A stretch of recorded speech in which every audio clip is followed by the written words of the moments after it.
Welcome, welcome, welcome. Welcome to You've Championed Yourself. Who are you? I'm Chris Ferguson, and I'm your host. It has been a dream of mine my entire life to showcase ordinary people doing extraordinary things in life for themselves and for others. Those who have taken their dreams and their ideas and then turned it into the reality. That process is such a journey. So many people, these people that do this, they reach beyond their personal struggles or personal pains or personal traumas. And on that journey where so many people give up, these people don't lose hope. There are the few that can walk through their obstacles and challenges.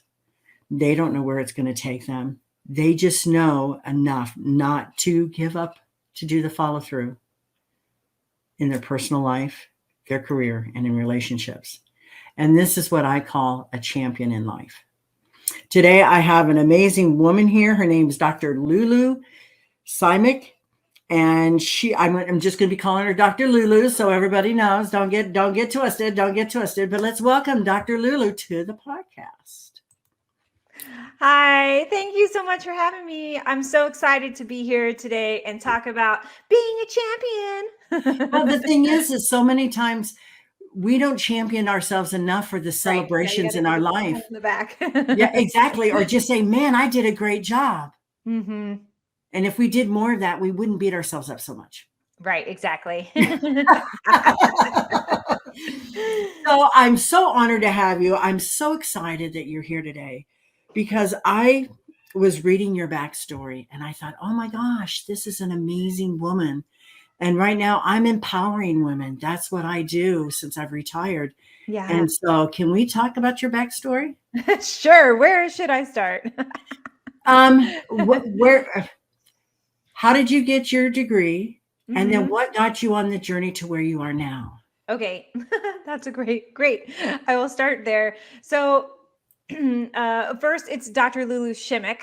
It's hard to say just for everybody out there, but yeah, Dr. Lulu's great. It's easy. Everybody calls me that. So easy to remember. And so I'm a naturopathic physician, and how I came to be that in that place is really a great journey of transformation. I grew up in a household that my mom was always into healthy things. She was into gardening and healthy foods and being outside in nature. And, that to me was always a really big place in my heart. But as I grew up to be a teenager and hormones kicked in, I should say, I became the rebel. And like most girls. Right. Yeah. I was a huge rebel and I just wanted to try to just find who I was, but I had to feel like I had to really break the walls of conformity. I felt, just like I got to get out there and see the world, so to speak. But, so I started really looking for my own aspects of, not at health. I was like on the kind of like the opposite end. I wasn't doing anything really in regards to my health. I went to school in the University of Georgia in Athens. And I really was into natural cooking. I was doing a lot of pastry work. And I was like, okay, I want to go to this school in New York, a natural cooking school. And so I was like, I'm going to move to New York City. I'm like, okay, I got it all together. I wasn't in the school yet. They're still active, I believe. But at the time, they didn't have any loans. So I was like, I'll just figure it out. I'll move to New York, And little did I know how crazy New York was. So I lived on a friend's couch for like a couple months trying to get my life together. And I got a job as a pastry chef. And I lived in New York for about 6 to 9 months. And then I was like, it just was so crazy for me. I would say I have a great addictive personality when I can be drawn to things that are really healthy for me. And now I'm at a state in my life where I know the things that aren't. But in New York, you can really do anything you want to. So I was doing a lot of drinking, staying up really late, doing, all kinds of crazy things. And I just reached out to my mama and I said, Mom, this is not good for me. I'm not, not doing well. I was the thinnest I've ever been in my life. I was like not sleeping. And so she said, well, why don't you go to this yoga retreat center I heard about in California? I was like, oh, okay, cool. So I looked it up and it's called the Expanding Light. And I moved everything. I just got on a plane and I just left New York, left everything I owned there. I just left. And I moved to this yoga retreat center, and I lived there for 9 months to a year. I worked in the kitchen, and I was a chef in the kitchen, and I learned how to meditate. I did yoga teacher training. So I like started really getting back into those healthy roots again. And then after that, I decided to move to San Francisco to start my own catering company, a natural catering company. And then 9/11 hit. And Mm, so, everything kind of like plummeted at that point. And so yeah. I said, okay, I need to leave San Francisco. So I left. And then I moved to Humboldt County, where I met my husband that I have now. And then we moved around a little bit. We moved to Oregon, where we were married. And I was looking for, I was teaching massage school. I'm a massage therapist. I did a herbal training and an aromatherapy training. And I said, I need more. I want to really like help people at this other, like really amazing level. And so I started looking for a natural medical school, alternative health, like naturopathic medicine. And I can explain more about what that is too. And so it was in Seattle. So my husband and I were on our honeymoon. I said, "Hey, do you mind if we stop by this school? I want to check out." And so we did, and I just fell in love with it. It was like everything that I wanted. And so I went to school there, and I was there for 5 years getting my naturopathic medical degree. So I think I have over like 15 years of education now with all my background and all different things. I'm always learning. Um, and then when we were graduating, or when I was, my husband was part of the journey too. I said, well, where are we going to move to? And all the West Coast just seemed to be, I don't know, overpopulated with people that know about health. Not everybody does. But so we moved to the South, where we are now, where I grew up. I didn't grow up in Asheville, North Carolina, but that's where we are now, where I have my practice. And I really felt like the South needed me, needed to, learn how to be healthy in a really positive way. So that's like a good summary. I'm sure you have lots of questions about all the details in there. No, you're not that far from me, though. I'm in Tennessee. Oh, nice. So you're not that far from me. But again, no, I love that fact that it's that journey that you kept wanting more and you kept wanting more, because so many people don't dream. They don't think they can want more. Right. That's Exactly. not part of their awareness in life. And so they do the minimal, and then they get upset because they get back the minimal. Right. Yes. So I love the fact that, you realized at a young age that you had to be better to get better. So true. Yeah, and I'm still working on that. I'm a lifelong learner. I mean, a lifelong learner. I've in my law enforcement career, I started out as a dispatcher, and we were paid minimum wage because we weren't seen as professionals in the state, in Wyoming, where I lived. And so I and a couple other lieutenants, I was just a dispatcher, but lieutenants from other departments created a program and submitted it to the state to get them state certified as, law enforcement professionals. And so I was honored to do that. But it was, again, there had to be more. I'm listening to women screaming in my ear, "Don't let him hurt me anymore," and you want me to get paid. At that time, it was like $4.75 an hour. Oh my gosh. So I'm talking about in the 80s. So you can't even buy a coffee for that anymore. You can. So the fact is, everybody's talking about more money, more money, more money, but you have to be better to get better. Yeah. So then I went into corrections, and I went to a correctional academy. My specialty was hostage negotiation because I could talk people out of crises. And then when my snowblower broke, I told my husband, I said, "We got to move. I can't deal with this. I'm not shoveling snow. The snow in Wyoming, the snowdrifts can be 10 feet tall." Right. And I said, "No." And he goes, "I don't care. As long as I can be a police officer." I said, "Well, go test wherever you need to test to get accepted. And that's where we're going to go." So we moved to South Florida. And I don't know if you know, but my dad's Native American, my mom's white. My dad's an alcoholic. My mom was physically abusive. That it was a toxic relationship. And there was 6 of us kids caught in the middle. Wow. One day my dad changed his duty station and just didn't come home. Wow. My mother, because of social norms, relied on the Catholic Church, and they said a single woman can't raise 6 kids, Mm. and divorce is not acceptable. So they said, let us help you. And when I turned 8 in February, in May, I had my first Holy Communion. In June 6th of that year, I became an orphan. Oh my My God. mother drove away from 6 kids. So Wow. the fact is that I didn't have a voice. Yeah. So again, since early childhood, I didn't have a voice. So in that, I didn't know what to do. I chased her down. I tried to. Mm-hmm. But they didn't have automatic transmissions. Now I'm dating myself here. Okay, we're talking in the 60s.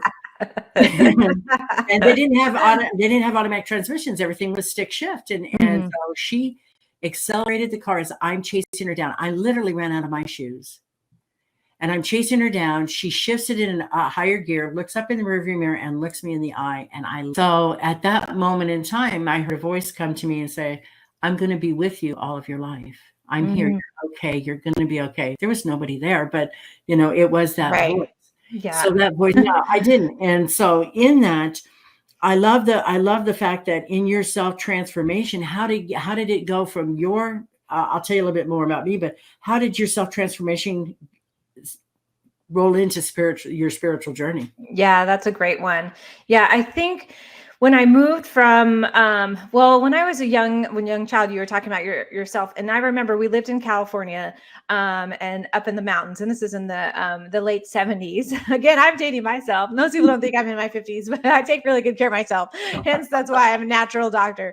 Um and so we were living in California, and my mom was really into meditation, and so I traveled with her to different places to learn about meditation. So it kind of like planted that seed, and she had like a little place that she used to meditate in her bedroom. I had mushrooms growing up in the carpet in my bedroom. Like, I mean, it was like way natural in the mountains, right? And we used to go to this spiritual center called Quest Haven, and it was, I would say it's like a new age kind of health center or spiritual center. And so I think that kind of really planted the seed for me, for where I am now in learning about spirituality. And then when I moved from New York to California, I really was needing to find myself. I was just like, at the last straw. And meditation gives me, and still to this day, it gives me a place of serenity and hope, because I can really, I, like you said, listening to that voice, I can hear my inner voice, and like guiding me and helping me to be in the place of inner choice, making the right decisions, being able to manifest abundance, being able to see a clear path, having the energy to help people move and heal, help people to heal themselves. And I think that's a huge part of my spiritual path. And I'm working with my patients all the time and helping them to discover that themselves. I see, and I love that because everybody goes through their own process. Everybody goes through their own path. My Mm-hmm. path was a lot different than yours, but I used to do guided meditation and things like that, and I got away from it, and I now sit in the silence. And I allow myself to be my own guide because it'll bring up fears. It'll bring up all those things that we're resisting, and I don't want to resist. I want to allow. So Right. it's helping me, or when I first started doing it, it was helping me to release all those triggers, those inner chatter voices, and in all of that. So when you get on this journey, how do you follow your dreams in your heart? Yeah, I think allowing and receiving is such a huge part of that. One, creating the vision and knowing that and trusting that the vision, you can really manifest anything that you want. Like, I'll give a great example. I said to my husband just a couple of weeks ago, I was like, I want to go to Costa Rica for my birthday, which is next year in March. He's like, oh, okay, great. And I've been looking for a retreat that I could go to myself and expand my spirituality and health and really connect with a greater community of people. And so just like last week, I got connected with this retreat center in Costa Rica, and they said, we're having a retreat like next June 20th. You should come. I was like, okay. So like everything fell into place for me. Like I booked it. I manifested all of the abundance for the finance to be able to do it. Like everything came together. And I think that kind of like that's a great example of just like following your true path and allowing, and not just like not blocking yourself, or, and like, oh, I don't have this, or I'm not gonna be able to make that happen. And being in the trusting moment and being, it's like, this is the path and I can just move through. And when we're in the space, or when I'm in the space of really allowing unimaginable doors open that I could have never thought that I was going to be going to Costa Rica like in a couple weeks. I just didn't even manifest it, but it manifested because it's part of my spiritual journey. It's what's needed for me to expand. And when I do the expansion of myself, I'm able to expand and help my my patients so much more. Absolutely. The thing is I've been a shamanic practitioner. I gave up on organized religion when I was 8. Go figure, right? You're like, nope. Yeah, I'm done. I'm done. I'm done. And at 16, I started to reach out to my Native American side, the spirituality of it. And at the time in the 70s, even though my dad was Native American, he was only half Native American. Mm-hmm. And so because there was a lot of stuff going on with the Native American culture at that time, with, being treated badly and the government trying to turn natives against natives, they didn't trust anybody. Yeah. So unless you were 100%, they wouldn't recognize you. So I was like, okay, so I can't even get accepted by them. I'm going to accept myself. Let's get this going. So I started investing in Michael Harner. I don't know, being out in California, if you ever heard of him.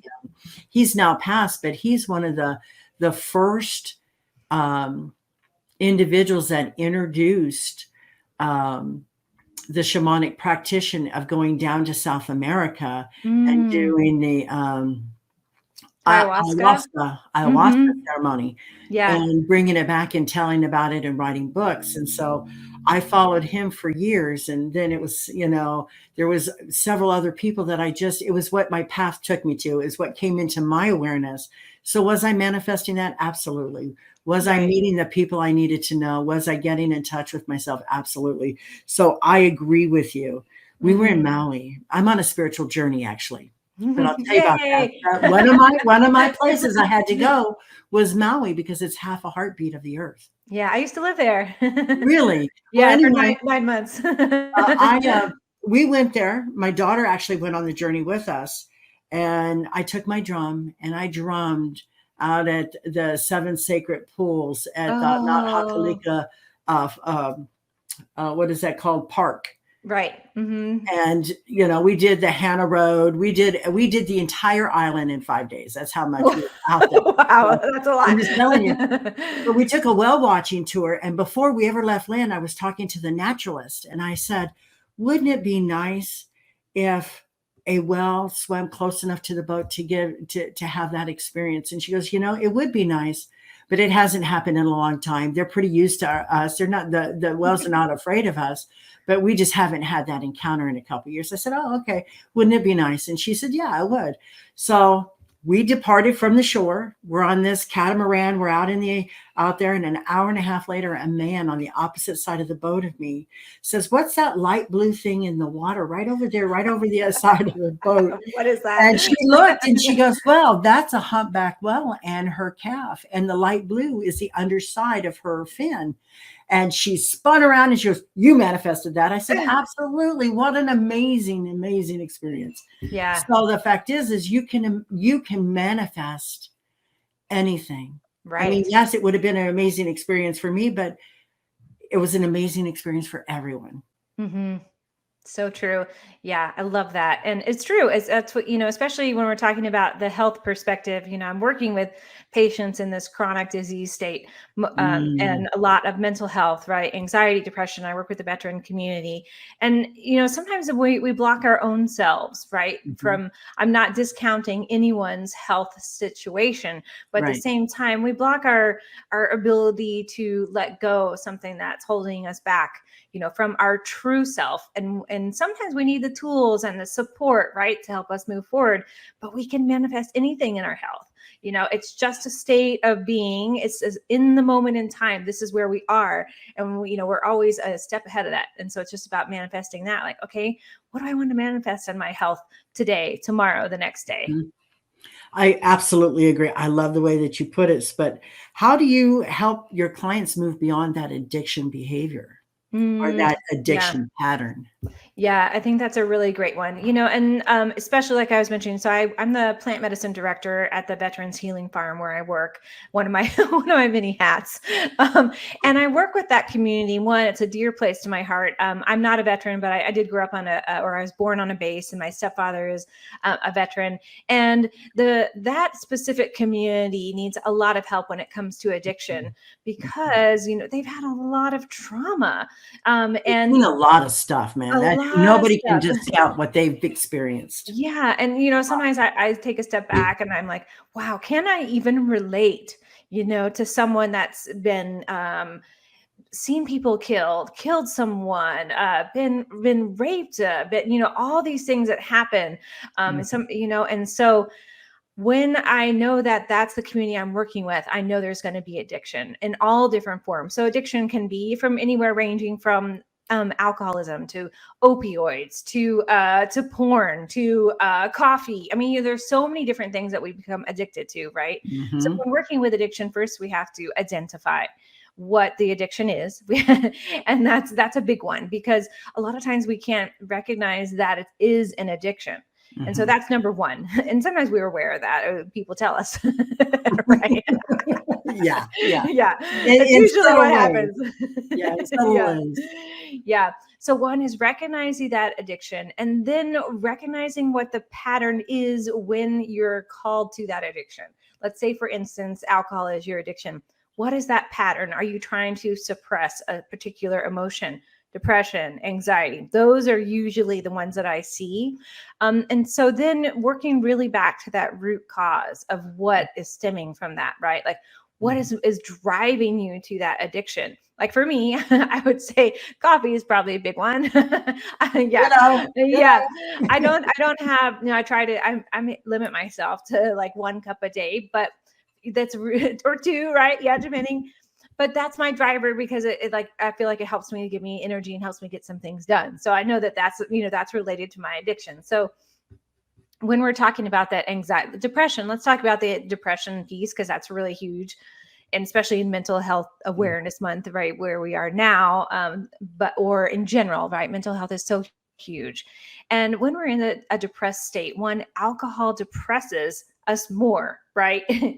And so it actually continues that cycle of being like, like you're a hamster on the wheel, right? It's continuing this cycle of wanting us to drink or turn to that addiction to help us to feel better, but it actually makes us worse. So identifying what the pattern is, and sometimes that takes a health practitioner like myself, right? Like, where are you trying to suppress a memory of a trauma? That's really huge. Or maybe you don't remember what the trauma was. You just feel like something happened, because that's true a lot of times when I work with patients with extreme trauma. Like, something happened in my childhood, but I don't even remember what it was. I just know that something happened, because sometimes we put it in a box. We just can't deal with it, right? We're just like, oh, it was so traumatic.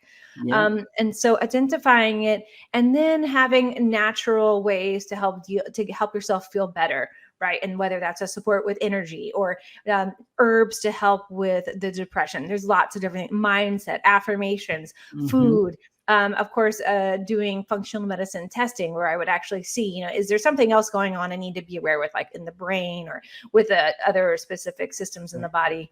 But yeah, that's a really big piece, is identifying it, where the trauma either stemmed from, or kind of like the feeling of where it came from, and then being able to express it and start to relate it, bring it to the present moment to help deal with it.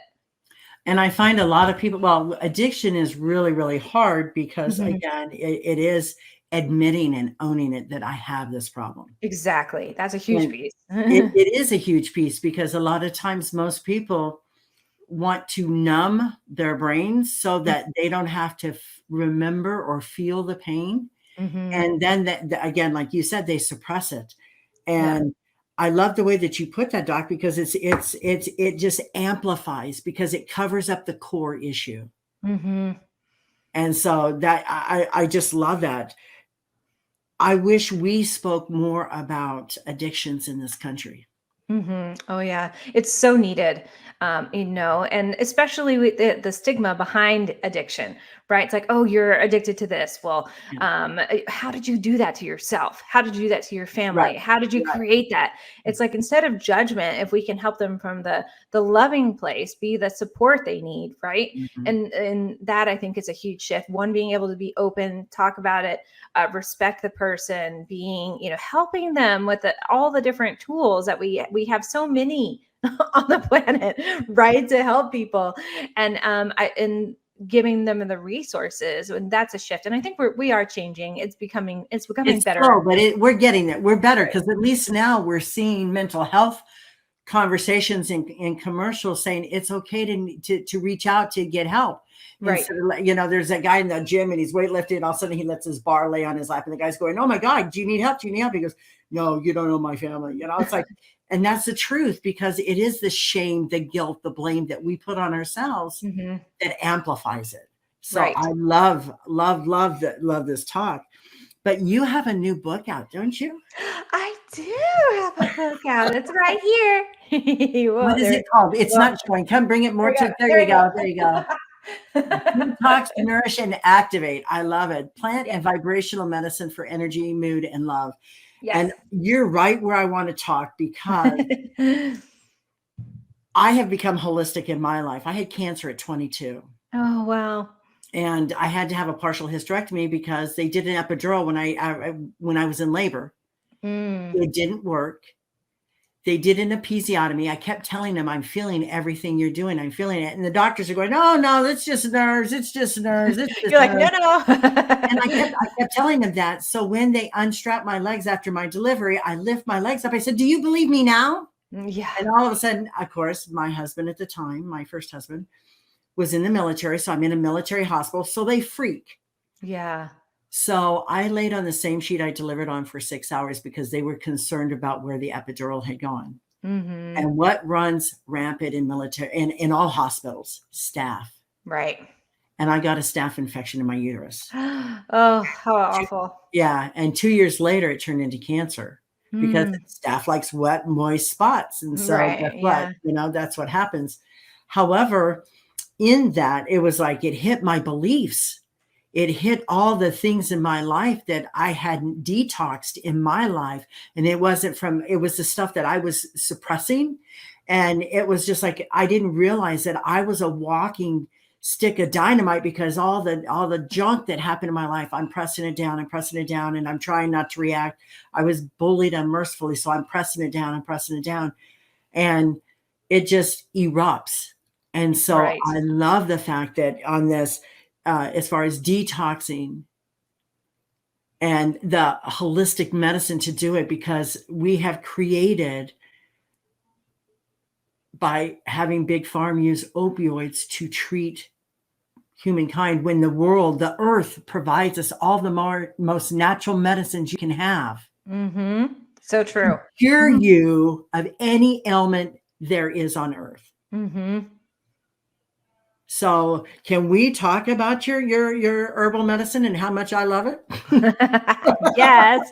Yes. So well, there's two parts to that. One part in my book, so it's all about plant vibrational medicine. So there's herbal medicine throughout the book, and the energy, mood, and love. So it addresses 3 systems. And so first of all, the title, I'll backtrack: Detox, Nourish, and Activate. So the first 3 letters are DNA. So it's all about our cellular makeup and DNA, and how we can detox the body, nourish the body, activate the body. So our cells, our DNA in our body, the epigenetics around us, everything that affects our cells, are at the most optimal function, right? And so through doing that, we can use different sources. We can use plant and vibrational medicine to help elevate and heal ourselves. So the energy, mood, and love piece is the adrenal system. That's the energy. That's the organ right on top of the kidney in the back of the body. And then we have mood, that is our brain and nervous system, right? Our connection. And then we have the heart. So it's 1, 2, 3. So the heart's all about love. So the book, it talks about all those three systems and really how to elevate those three systems by using plant medicine, aromatherapy, meditation, affirmations, all different things, crystals, to really help the reader to dive into learning about things they might not have been using in different ways. There's different diagrams, crystal grids, where to place things on your body. It's an amazing book. It's thick. it's a little thick. It's filled with a lot of information. That's okay, because the Yeah. more information out there, the more people they can help. Right. And there's a whole section. Well, there's 2 main chapters, but it's a lot about trauma. And so if you're tuning in now and you're listening, like, I really want to know how to release this specific aspect of my trauma. The co-author and I talk about how to identify that trauma, release that trauma in a gentle way, right, through different guides in the book and through worksheets. And then there's also a section all about abundance. Identifying abundance. Are you manifesting in your life? How can you, do you have a past generational abundance trauma in your family tree? Like myself, my family's from Ireland, the potato famine and alcoholism, huge aspects of that specific piece into my, current moment in time. So we're talking about releasing things. I have worked a lot or let go a lot of that within myself. Like, I'm not tied to that. I can create whatever I want in my moment, in my whatever I want with my life. Mm-hmm. So the book really helps people walk through that. And it's amazing. It's a great tool especially if you're new to these alternative modalities, it's a great tool to really elevate you, to get you into it, like experimenting and diving into new things. I love that, because the thing is I have realized in my life that when I take like aspirin or something for pain, instead of getting morphine or instead of getting some opioid, tramadol, mm-hmm. Let me just use tramadol. Mm-hmm. And because when I had a head-on car collision, and this lady pulled out in front of me and I veered to the left, she hit me. It was like passenger to passenger head on. Wow. And so they prescribed tramadol and I wouldn't take it. I saw the effects that it was. And I said, you know what, I'm better off not taking this mm-hmm. and just doing either ibuprofen or mm-hmm. doing Tylenol and meditation to get beyond what I was feeling. I mean, I had fractured every rib on the right side and broke. Oh my gosh. Ouch. So my seatbelt cinched. And so they literally had to cut the seatbelt off of me to get me out of the car. Wow. And so I have learned that I don't want those chemicals in my body, because mm-hmm. not only do they affect your mind, but they change your way of thinking. They affect mm-hmm. people in different ways.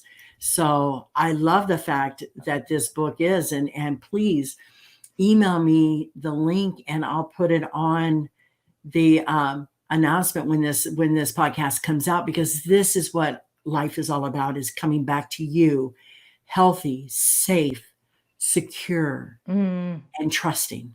Right. So true. I love that. And, an interesting piece, what you said, when we take any type of pharmaceutical, there's a place, like if you're, like you said, if you're in the hospital, you've had a huge injury, a lot of pain, we need that place to something to, emergency medicine is needed. I just don't want to discount that. Right. But yes. But at the same time, when we take a pharmaceutical, especially for a long time, like we were talking about suppression, it suppresses your body's natural ability to heal. But when we use something natural, like an herb or essential oil, a crystal, a meditation, like you said, it allows our body's innate ability to heal to be ignited within us. And that's really important. And when we take a pharmaceutical, it imprints on the cell and it gives a message to our hormonal system that, like, when I take this, this is what happens. Like, for example, like a thyroid pharmaceutical, it gives the message to the thyroid that it doesn't need to work anymore. Right. Mm-hmm. And so that's not a good place for our body to be in. We want our body to be having a message like, oh, I'm sorry that you're having a little difficulty in doing this on your own right now, but let me give you something to support you. That's actually the message we want, something to give our body, right? Not like, you're not doing this, let me replace it. Because then when we come off of that medication, it has a backfire, right? Just like opioids. If you try to come off an opioid, in that addiction, which is a huge epidemic, right? When we come off of that, our body backfires. So natural things don't do that to our body. It's interesting that you brought up the thyroid, because at one point in my life, I had developed a nodule on my thyroid.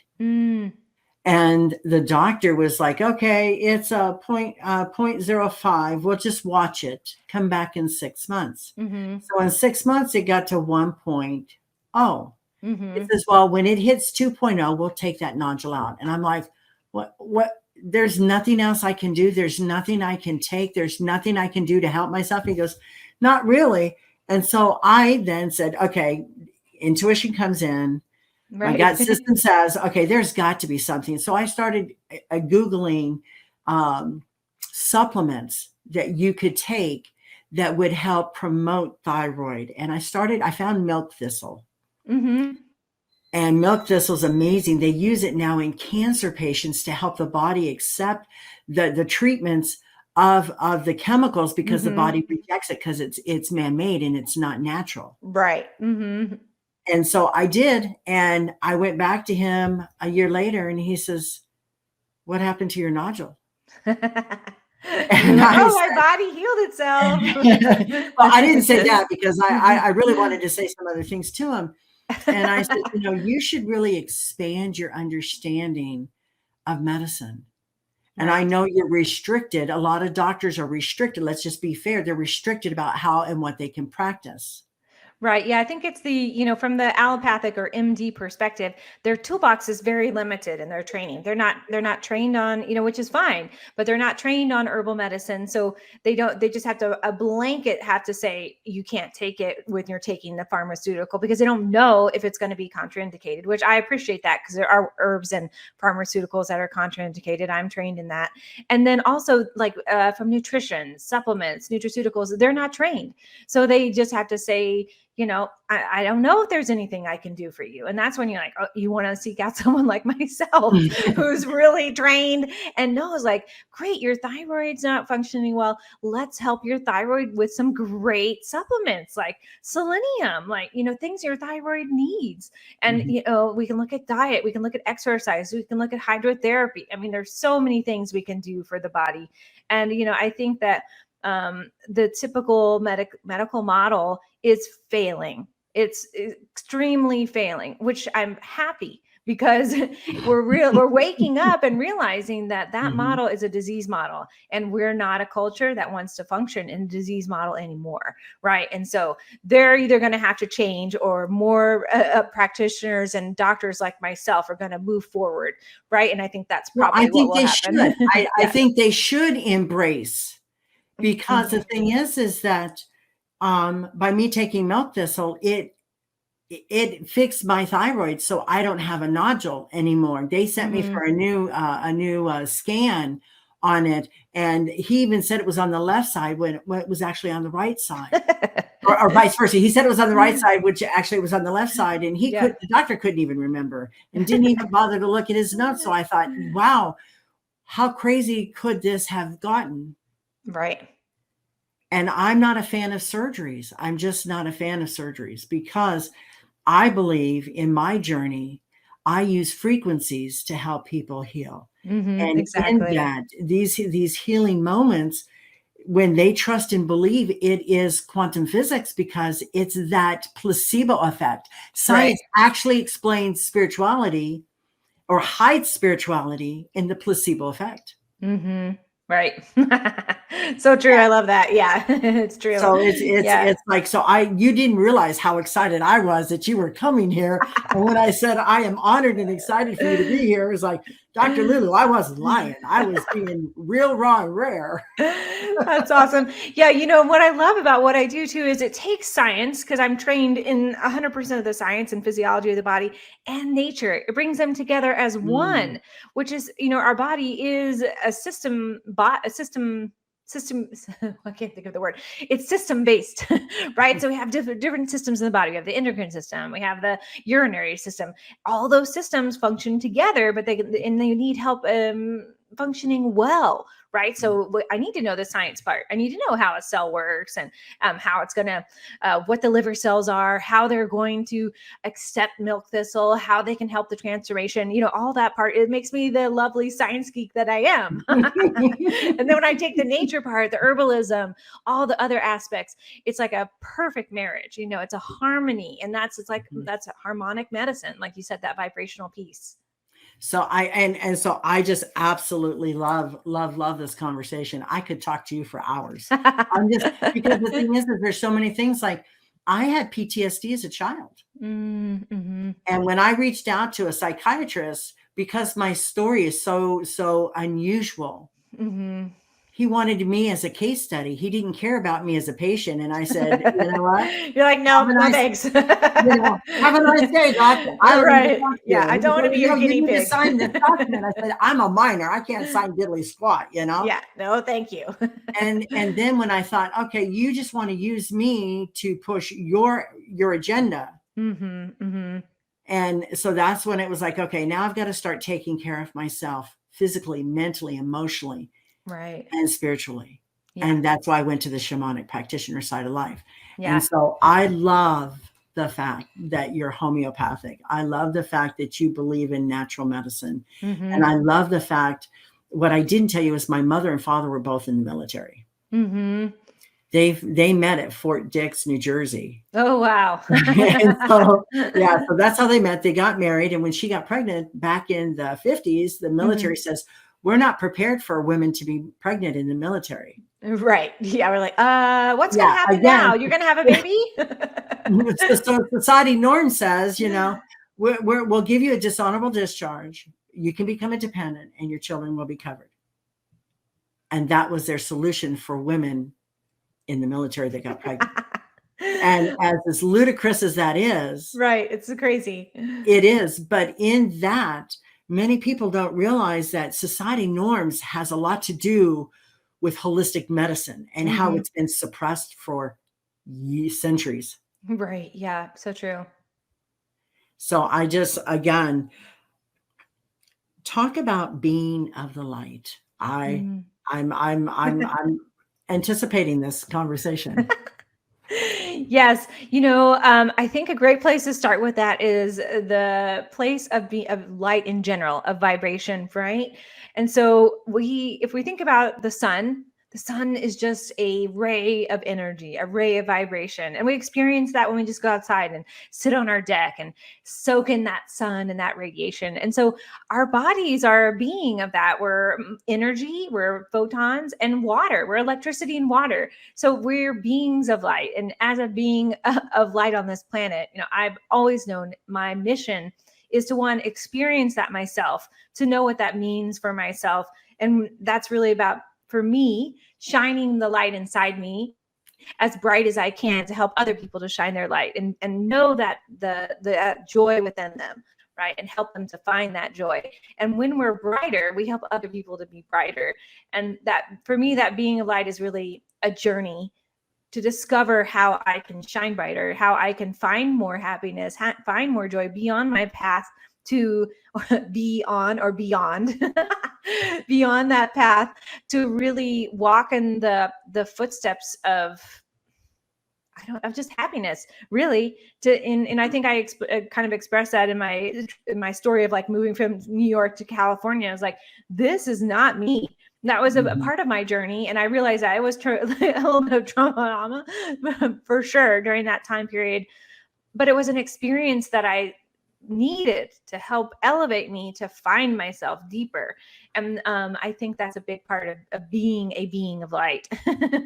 Well, I also think that, just from my perspective, I see, like, I've seen so much of what humanity does to humanity, and it's horrible. Yeah. And so if I can connect with somebody that's like-minded like you, and understand it, and our vibrations connect, and it elevates, and we pass that message on, it's that rippling effect on the planet. So we're sending out this energy, we're sending out this frequency that love is okay. Right. Yeah. So true. I love that. And so you attract more people, you attract more things into your world, you attract the less drama, you attract the less self-sabotaging, you attract the trust instead of self-doubt.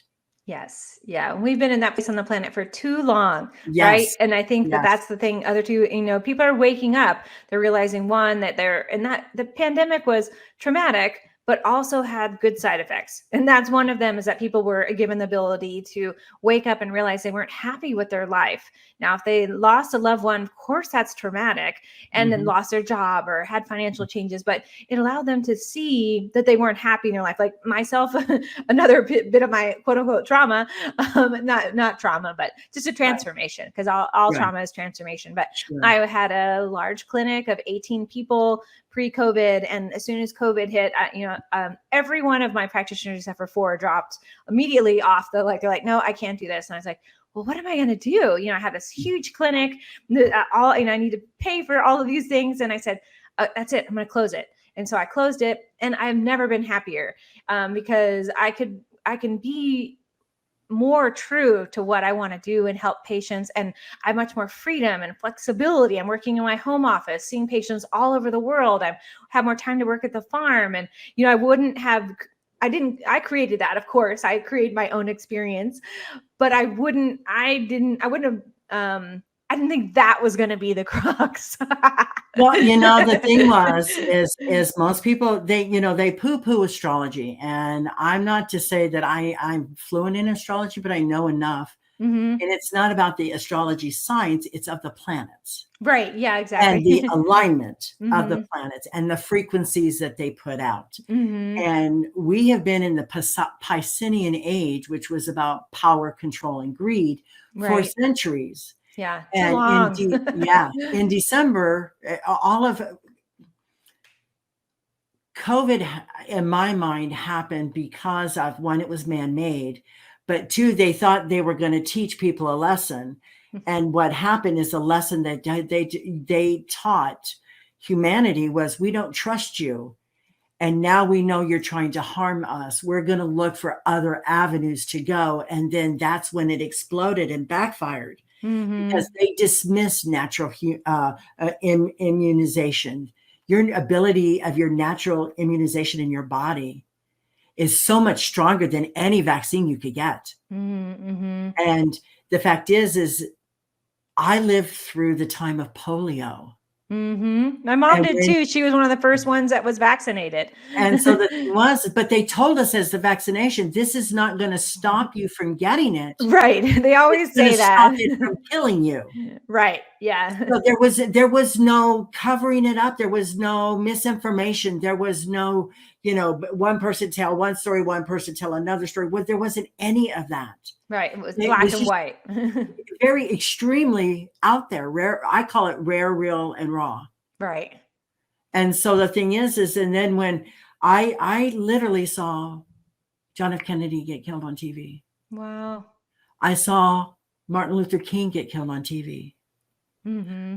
I saw Bobby Kennedy get killed on TV. I Mm. saw women burning their bras, and I'm like, why are you there? What? They're burning their bras. I'm 10 years old. I'm not even developed. I don't even know what a bra Right. Yeah. is. What's happening? So it was all this chaos. Mm-hmm. And then we hit the 70s, and it became, well, you hit the late 60s, and all of a sudden it's the flower child. They were trying to label that generation for what they were doing, to dismiss them. Right. Mm-hmm. Mm-hmm. And what are we doing today? People are canceling canceling them because they don't like what they say. Right. You're just canceled. Exactly. And I'm like, wait a minute, you can't cancel me. I'm a person. I'm thinking, that was my question. It's like, well, if you don't like what I have to say, but you don't want to listen, but you want me to listen to you, where's the problem here? Right. Freedom. Right. It's all about freedom. Yeah. It is about freedom of speech, but it's all Mm-hmm. about getting beyond the intolerance. It's all about opening the minds. And I'm Mm-hmm. grateful that more people are opening their minds to the possibilities of other things. Right. And free, we just we don't need to go all into this, but with all the abortion that's happening right now, with the anti-abortion, I should say, women, we need to have our freedom. We've been there so long that we've been given this, like, we need to make the choice, whatever it is, as women, as people Right. on the planet, we need to make the choice for ourselves. And I think it's disheartening when whatever it is, we need to have every race, every person, every human on the planet be acknowledged, whatever choice they want to make. And that I is, agree to a point, but here's a law enforcement side, and there's some states that have a woman can abort a child up to their due date.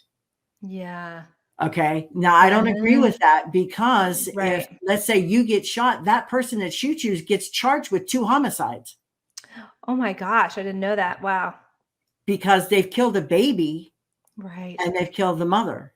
So the Wow. fact is we have a double standards. Yeah, different laws. Yeah, it needs to So the be. thing is, you know Mhm. what? I'm not against abortion. I'm against abortion being the alternative to accountability and responsibility and using it as a form of birth control. I am against it for that purpose. Yeah, and the women need to be supported, right? Teens, unwed mother, all, that when we're talking about support, that's the piece, right? Is like, and they need to have the support and reach out, like, when they don't know, like sex education. I know we're getting way off subject. No, Sex it's good, but it's a great yeah, topic for women. yeah, Absolutely love exactly. it. And when I was in school and had sex education, it was nothing. And there was boys in the class. And and then when I look back, I'm like, oh my gosh, women, we need to be empowered about how our body works, what we can do naturally when our body doesn't work right, how we can Mhm. turn to people for support, what the changes we go through when we go through pregnancy, after pregnancy, perimenopause, menopause. We're just clueless, and that's changing. But that's my mission. One of my missions is to really help empower women. So you are in charge of your body, your health. You should know how your body works, what to do when your body doesn't work. You have the knowledge, you have the support team. All of that comes into play. Oh, I agree, but and here's the thing is nowadays, and this is unfortunate. Back in the 90s, I had to defend 4 boys against false rape charges from girls. Wow. So, we don't need to compete with men. Right. We have enough superpowers in ourselves if Mm-hmm. we just look at ourselves and get beyond the politics, get beyond the labels, get beyond the mom persona, get beyond the excuses we tell ourselves so that we feel better about our decisions, and just Mm-hmm. become that empowered woman. Right. Yeah. So important. Yes. It is. And the thing Mhm. is once women start supporting women beyond politics, Right. we can accomplish so much more. I was disappointed when they did a women's march and then told women that were pro-life couldn't join because they were pro-life. Right. It should be anyone. I agree. Right. Absolutely. That Yeah. is the message. If they Right. can have a 1,000,000-man march and they're not saying, okay, well, what's your politics? What's your personal beliefs? And have a criteria to go through. No. That's not a march. The That's a fact is controlled environment, right? exactly. But the Yeah. fact is when we become that competitive edge, thinking that we have to compete with men, we don't. We will accomplish more in our lives by being women, even if we were tomboys like I was, because that Hmm. was my survival skills. Right. And the fact is I was in a masculine world for 40 years, Yeah. but I held my own. I stepped to the plate. I was equally as strong a team member as everybody else there. So in that, it was fighting that persona, Hmm. Hmm. fighting that persona that, oh, you just want to see naked men because you're working at a penitentiary. No, that's not it. But That would. that was, you Oh my know, gosh. but That is that was the idea. that's a And so crazy the fact persona. was, it's like, no, No. Yeah. that's not No. it. You're like, nope, that's not it. But Big this is X. what they thought this of every woman that went to work out there. Wow. So it So wasn't like crazy. me specifically. It was just a common understanding of the male mindset at that point. Right, which it has shifted a lot. A huge, we're especially the generation that is coming up now. We're having lots of shifts in the perspective of how we perceive everyone, and I think that's important moving forward. Is everyone has a voice, everyone has a place, and the freedom to make those decisions on their own. I agree wholeheartedly. Mm-hmm. So give my audience 3 tips that they can do in their life, put today in their life that would help them take one step through that threshold. Mm-hmm. Feel better Yeah. you. I love that. I think what we talked about before with meditation, I think that's number one. And it's super easy and to bring in and to see amazing transformations. Just start easy. A few minutes a day, whether that's 5 minutes where you're connecting to yourself, to your inner place of peace, right? So that you can then find your path, find your joy, find your purpose. I think that's number one for sure. Number two is movement. It's so important for us to have some sort of movement and exercise. And not just because the studies show how important it is, but when we're in the movement, when we move our body, we allow ourselves to be in flow, right? And if you're listening, you're like, I don't even know how to start moving. I have chronic pain, or it's hard for me. Just start slow, do some stretching, get outside and walk. Mhm. So movement is key, because then we have the energy for our body, all the systems, and the blood for the brain. Right. Mm. So important. I love it. And then I would actually think water is number three. I know these seem really basic, but they're so important. Our body is a huge percent of water, right? And I would say probably 75% of the people are dehydrated. When I And ask if you feel thirsty, you've been dehydrated for a while. Right, exactly. I know I went for a hike yesterday with my husband, and I didn't realize it was going to be like an hour uphill, and I didn't bring enough water, and I was so dehydrated, and I was so mean and angry, right? but yeah, water is so important because our cells need it, every piece. Our brain needs it. Our joints need it. Our spiritual side needs it, right? We need to be an open container. When that container is dried out, vibrationally, we can't receive. So it's physically, emotional, spiritually. So those are my 3 tips. Super easy, but very, very important.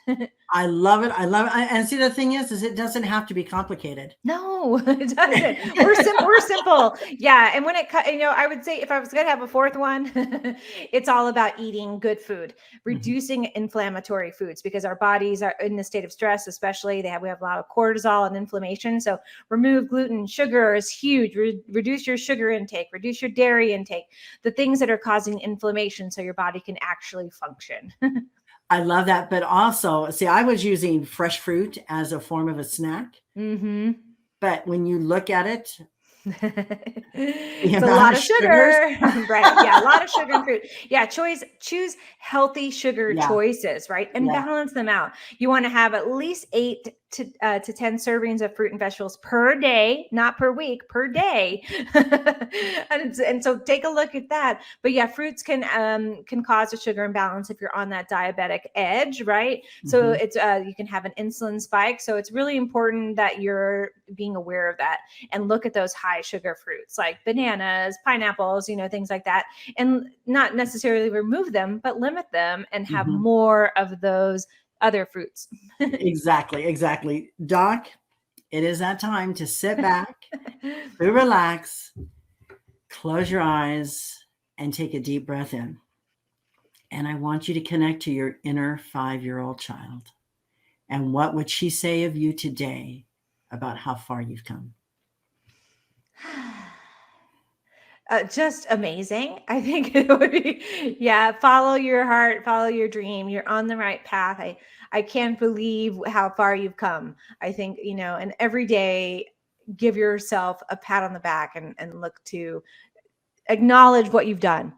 Don't forget what you've done. I think that's a huge one. I had a conversation with my grandfather who passed a long time ago when I was in that same age range recently with a spiritual healer. And he came forward and said how proud he was of me. It's gonna make me cry. But the thing is your inner child is also saying you took a lot of risk. You took a lot of risk and it could have turned out bad. Right. But you listened to yourself enough to make better decisions. And that's how your life changed. And she is so grateful that you did that because it could have been totally different. Yeah. Each moment it could be different. but from that 5-year-old child to living in New York. My husband's from New York, but it's It's Yonkers, so it's Mhm. outside of the city, but Yeah. it still was totally crazy there. We went there, and I don't know how you lasted 9 months. I don't know I either. couldn't last 3 days, you know? Yeah, I don't know either. It was just I was a different person. But yeah, the 5-year-old in me says have fun, and Mm. enjoy being outside, do what you're doing, be in nature. That's the 5-year-old. That's what I did. I spent most of my time in the garden and loving nature and having fun, and that's been my motto for the past couple of years is to be fun, embrace fun, have the adventure. Oh, I love it. I love it. I love it. Thank you, Dr. Lulu. Thank you. Thank you. Thank you for being You're here. welcome. Thank you for You having speak me. my heart. You speak my heart. You speak my frequency, my light. Hmm. And so again, thank you so much. Hang Thank on. you so much for having me. Oh, you're so welcome. It takes a special kind of individual to dream their thoughts and ideas and it turned it into their reality. Dr. Lulu has stepped past her fears. She stayed the course. She had the courage to do the follow through the end, no matter what that was. She just knew she wanted better. Dr. Lulu Shimek, you've championed yourself. Now we know who you've become. Thank you for sharing your ideas, your thoughts, your dreams, and your new book with us here today.